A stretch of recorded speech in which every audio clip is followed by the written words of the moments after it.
At ngayon balikan natin ang ulat ni Patrick De Jesus hinggil sa pagpapalakas ng ating depensa. Yes, Patrick. Yes, Angelique, kinumpirma nga ng Philippine Army na nanatili pa rin dito sa bansa ang mid-range capability o yung Typhoon missile system ng Amerika. Abril ngayong taon pa ito na sa bansa na ginamit sa iba't ibang pagsasanay.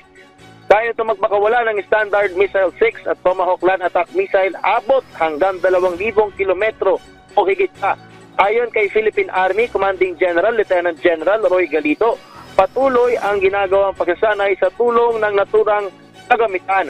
Dati nang pinuna ng China ang panatili ng missile system ng Amerika rito sa Pilipinas. Pero dati nang nanindigan ang National Security Council maging si Defense Secretary Gibo Teodoro na walang anumang bansa ang makapagdidikta para sa sarili nating depensa, bagay na sinegundahan ng Army. Of our countries to protect our interests. So we should not be bothered by the others' seemingly insecurities because we don't have any plans to go outside of our country's interest. That I believe is very clearly stated by the government's.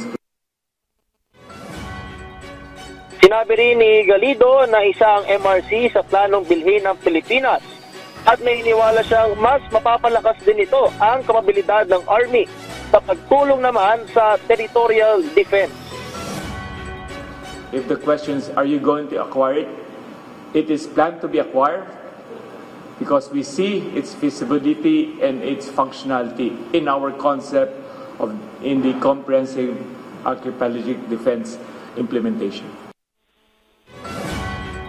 Sa higit 7 buwan na narito ang MRC o Typhoon Missile System sa Pilipinas, ay marami manong natutunan ang Philippine Army sa kapabilidad at paggamit ito at gaya na nabanggit ay manatili pa ito para sa iba pang pagsasanay. Yan muna pinahuling ulat, balik sa iyo Angelique. Okay, maraming salamat sa iyo Patrick De Jesus.